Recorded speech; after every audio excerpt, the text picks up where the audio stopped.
I really want to start this video off by telling you everything in the world is fine. Just fine. And that 2020 is just fine. And the idea that we're having to stay inside and not spread a virus that can potentially kill all those with weak immune systems isn't all that terrible. The only thing we gotta worry about as a human race is whether or not we get to Florida for motherfucking spring break. I get corona. At the end of the day, I'm not gonna let it stop me from partying. Well, at least we have anime. And what a time to catch up on a show I've recently started binging again for the 10th millionth time in a row, Yu Yu Hakusho. Created by the man who really needs to finish that one manga called Hunter x Hunter, Yu Yu Hakusho is a fairly simple yet genuinely crafted battle manga about a boy who can finger people to death. Oh wait, shoot energy beams out of his pointer finger to kill demons and other apparitions as a spirit detective. Yeah, that works a lot better. Alongside a ragtag group of misfits, they face off against the forces of evil that either want to take over the human realm or just destroy it. And I absolutely love it. From its comedy to its action, this is what many consider the highest standard that any shonen title should aim towards.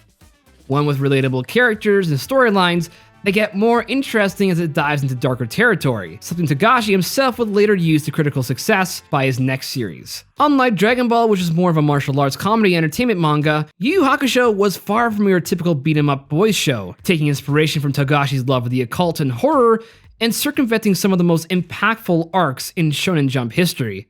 Case in point, the Dark Tournament Saga.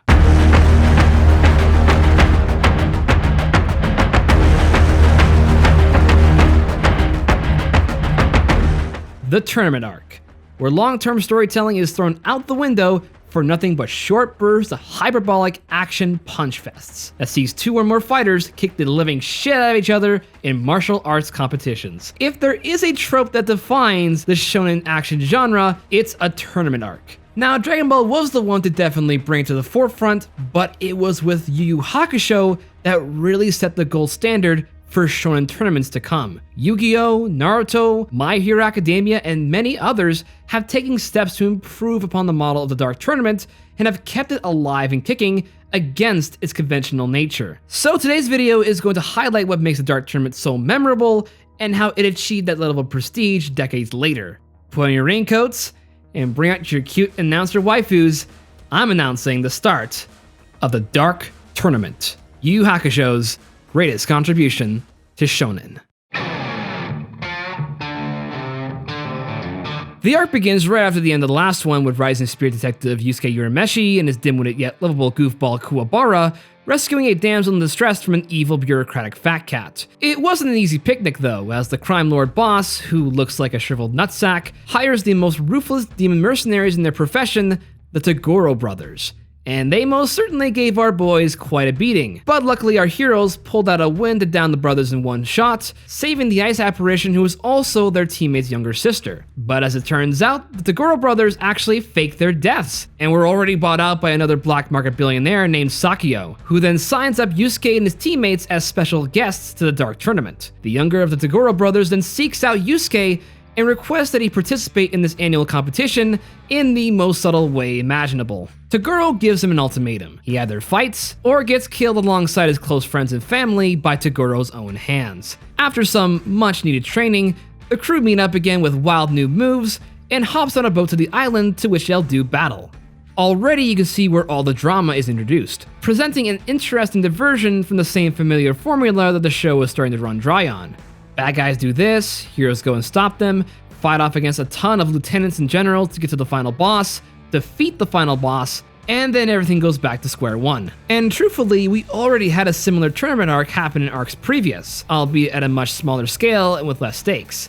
But now, the stakes are even greater. It's not just a bad guy that the character is unfamiliar with bringing him into the fights. It's a character that already shown how big of a threat he was from a previous arc, and how he was merely playing the role of a big and dumb brute, when in actuality, he is more cunning and destructive than your average villain of the week. Toguro is a skilled fighter, and showcases the gap between him and the hero in a display of pure strength and ferocity. The action he takes to make his point reach our hero is downright chilling. He can kill him in any second, but allows the hero to get stronger so as to not be a waste of time for him. The best part is that everyone is caught in the loop at the point of impact, and it shows how each of them reacts to the news of being forced to fight for their lives in the arena. We don't even know what the Dark Tournament is about, yet we can clearly understand that this isn't a game anymore. Now, while the beginning of tournament sagas for most shonen don't necessarily go for this exact setup and blueprint, there must always be a fear of danger or a goal to be met. It's not as straightforward as winning the tournament. There has to be something that the character doesn't have at the beginning that he needs to attain by its conclusion. For Yusuke and others, it's not just their survival, it's closure. Naruto needed to pass the Chunin exam to get one step closer to his dream, and to also gain a leg up on his fellow ninjas, while Deku had to show his mentor that he's more than capable of being the new wielder of One for All. It motivates our characters through those butterflies in the stomach and to face the potential danger head on, the danger being the other contestants, and the Dark Tournament Saga most certainly had an entourage of colorful demons to fight.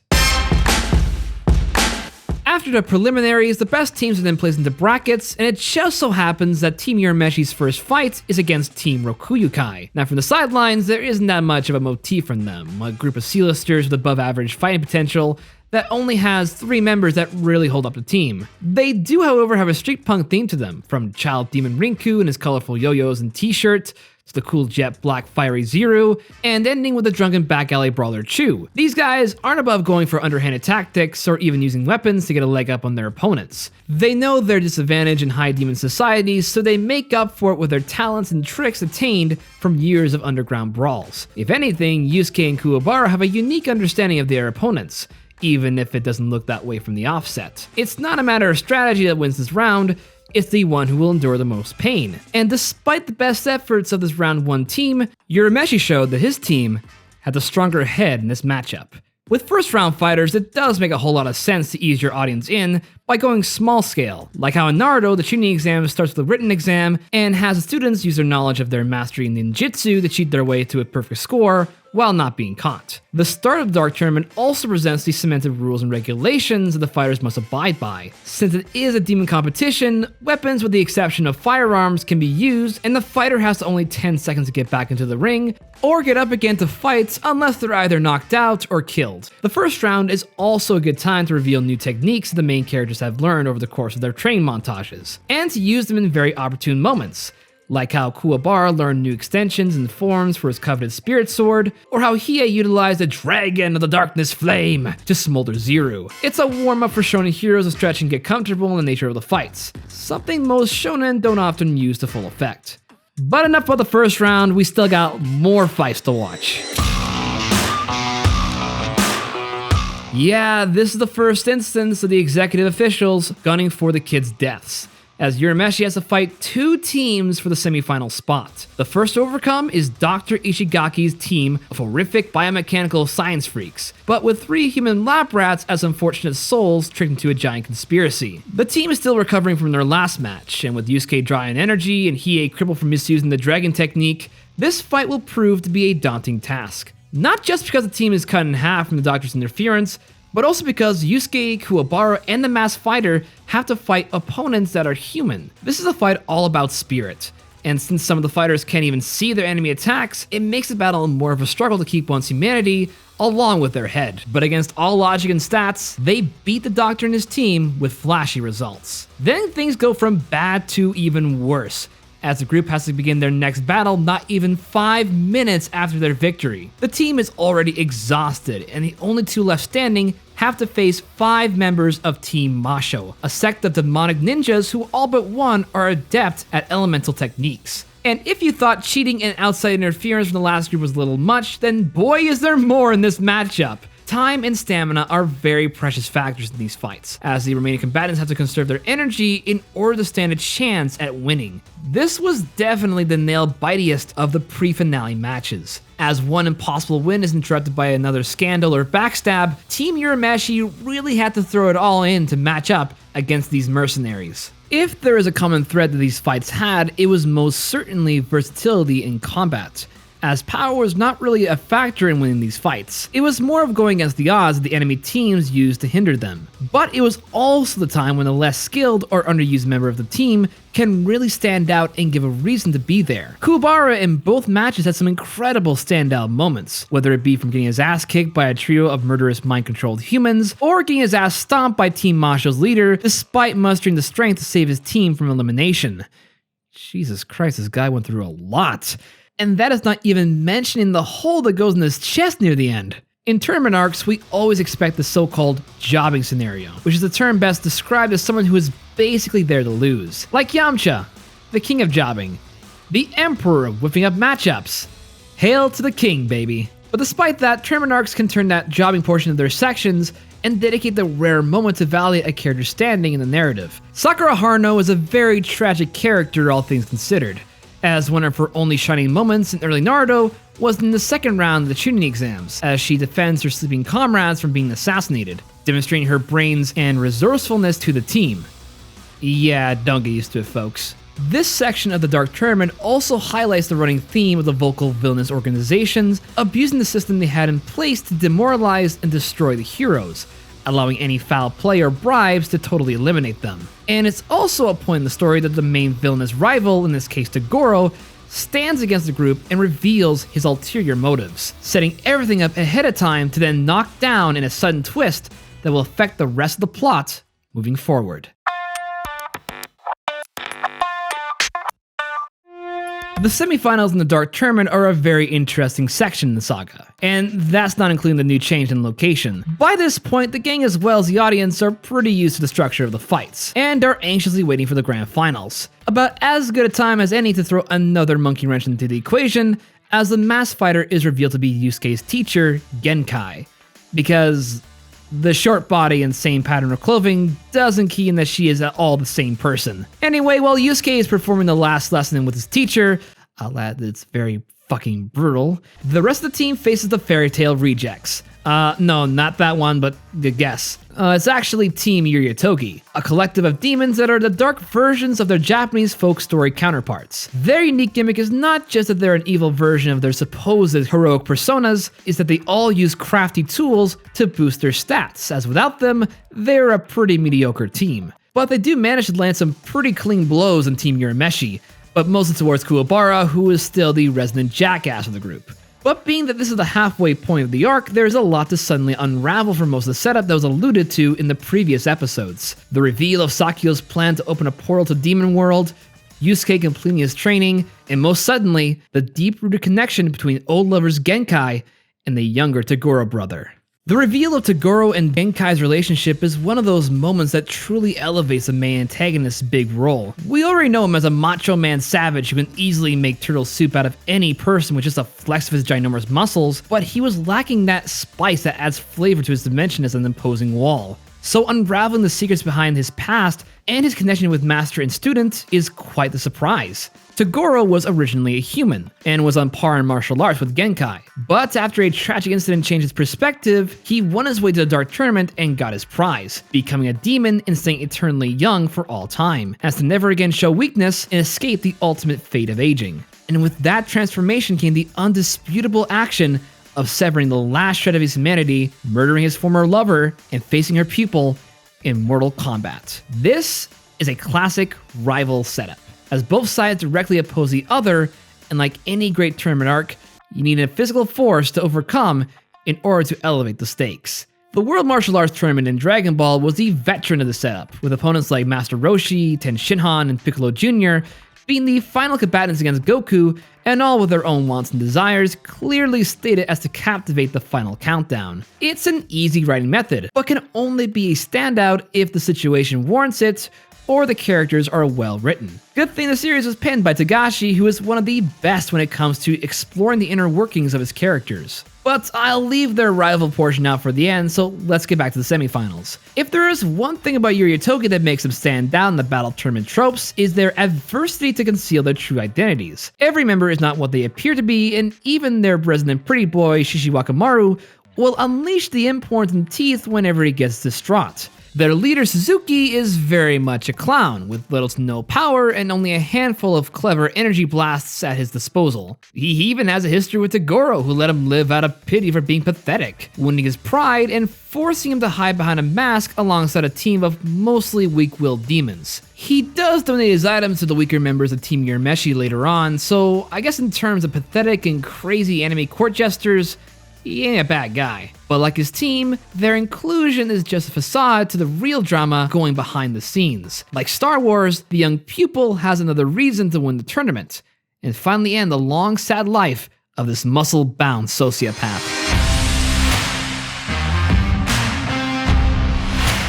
What makes the rivalry work between both Urameshi's team and Toguro's team is the way they're panned as complete opposites to each other, but never to the point where it's super obvious. Kurama and Karasu, for example, are both very elegant in their presentation and their fighting style. Yet Karasu is more sadistic and playful. His power of controlling bombs and other explosives counters the more fragrant and subtle nature of Kurama's plants and flowers. Each has a transformation that boosts their abilities, as well as reveal new layers to their personalities, one being savage and the other being boisterous. Hiei and Pui's comparison is that of seasoned veterans pinned down by a significant person that has squandered their pride, training day in and day out to break their limits and surpass their longtime rivals. In battle, it is a straightforward blast between an unstoppable force and an immovable object, as each one has a counter to each other's greatest attack. So it all came down to who had the best ambition and drive. But the mental battles only get more desperate when Kuwabara has to face Toguro. Oh yeah, forgot about this little pipsqueak. The Elder Toguro is a creepy motherfucker with a body that can twist and morph into any desired weapon he sees fit, and is nigh unkillable, with his vital organs never being in the same place all at once. A tricky opponent for the simple Kuwabara, who has to face the Elder Toguro with the unfortunate discovery of learning Genkai's death, which affects him very deeply. If you need a more obvious antipathy towards an opponent, then this battle is one that paints a very noticeable good versus evil. A pleasant surprise to know that this sadistic worm was a bit too cocky in his theatrics, as his insensitivity and blind ignorance didn't quite see both a fly swatter-shaped spirit sword crushing him into paste, and an even more devastating blow from his brother, sending him hurtling off the island. As Toguro puts it, "I'm sorry, but blood can only run so thick." All great tournament arcs always need these kinds of opponents to make good on. They're the climax of the arc, so it makes sense to make them extremely tough, but also not so sudden. They are sprinkled into fights organically and have the appearance of an alpha male murder squad. Unlike the other fighters who are mostly fodder, these are the true endgame villains. If there's any team that fit the dark tournament dress code policy, these guys wear it in style. But even then, the main showstopper of the final battle is of course the long-awaited duel of fates, Yusuke vs Toguro, which a lot of anime fans put as one of the very best climactic shonen battles of all time, where each side holds nothing back and unleashes all their power. This is also where every anime battle cliche is used to their greatest effect. The "this isn't even my final form" moments, the long-winded expositions, the dirty comebacks, the death of a major character, the Super Saiyan power-up from said death, and even a power struggle. Man, Togashi, that's a lot of inspiration there. Either way, it's awesome, and really makes this fight a true spectacle to behold. It's an example that when you make a final battle, you gotta go all out. But in how you present that final battle matters a lot when you pace the build-up and momentum of the encounter. Dragon Ball did it, Naruto did it, and even My Hero Academia managed to do it with the added twist of it being the semi-final round instead of the final. I guess because the Dark Tournament is technically longer and has more development happening on and off the arena, this one fight really hits home more than others because it also helps permeate our main hero's development. The main emotional core of Yusuke's journey has always been his unwillingness to let his emotions come out. He's supposed to be a punk, never letting his emotions get the better of him and never thinking about anyone but himself. But in true shonen fashion, he has to fully acknowledge his adoration for the people around him and how they make him out to be a better person. Otherwise, he'll go down this same exact path of egotism as the mighty Toguro did, who threw everything away and became lost in the body he grew to hate. It's this polarity between the hero and villain that is beneficial to a great fight. Rivalry in writing is not just a lazy method to arrange conflict, but to get an understanding of characters and their fiery passion towards the contrary. Actually, in many ways, Yusuke doesn't even hate Toguro as much as he lets on. Somewhere inside, I respected you, you know that? Let's just say I haven't had many older guys to look up to. And what you seem to have going, it didn't look so bad. While he dislikes Toguro in every action he pulls against him and his friends, he also has extreme pity for him, and was almost pulled into his twisted ideology of might makes right. It's identical to the rivalry between Raiden and Senator Armstrong in Metal Gear Rising: Revengeance, as the Senator tries to win over the main protagonist into his extremely brutal regime of making America great again through warfare and murder. Crazy, I know, and hopefully we don't have anyone act like that one day. The Dark Tournament was all an escalation to Yusuke's evolution as a character, and without Toguro, he would still be the same arrogant spirit detective. In a twisted way, Toguro helped Urameshi realize his true potential. And while this was merely the halfway mark in the series run, it was definitely a turning point to Yusuke's overall development. I wasn't able to mention all the in-betweens in the Dark Tournament arc and how it inspired others to go even bigger with this formula. From the pseudo-political drama behind the scenes and even the cheerleader squad, every cliche, good or bad, were at their best here. But that's not to say the Dark Tournament escapes any kinds of criticism, because that's just not fair. It's a very easy arc to work around. In order to supply the necessary violent content, young readers love to watch and read, and with that comes many hurdles. Mostly due to padding, or having some fights be recycled, or not having the same impact as previous encounters. And it doesn't help that this arc is the longest in the series run, with 60 chapters and 40 episodes. The Dark Tournament is also a turning point in Togashi as a storyteller, as afterwards, he completely reshifts the story by the time the chapter block arc rolls around. It's very good, and even the new main villain is a lot more complex than the previous one, despite the only caveat being his design being too similar to Toguro. And while the story was more broad and tantalizing, it also wasn't somehow as memorable or impactful as when they had everyone just fighting in the ring. Togashi did do another tournament arc after this, but at that point, it was pretty clear he was more or less just wanting to finish the series, since he was feeling a lot of burnout at that point. To cut it mildly, the Dark Tournament was an imperfect balance, but it took the tournament arc format further than Dragon Ball ever did. It didn't make huge leaps and bounds, but it did lay the groundwork and inspired more authors to test the waters and add things to make it fresh decades later. It's one of my favorite arcs in shonen anime. Some great fights, a great antagonist, and insightful moments on and off the fighting floor. So while we're all stuck indoors fighting that deadly force off, go enjoy watching some badass teenagers fighting off the same deadly forces in the most influential tournament arc of all time. Thanks for watching, and tell me what you love about the Dark Tournament saga, and also mention some other awesome tournament arcs as well. Comment down below, please subscribe, and make sure to wash your hands and keep a safe distance out there. It's your bra man, about ready to kick some ass.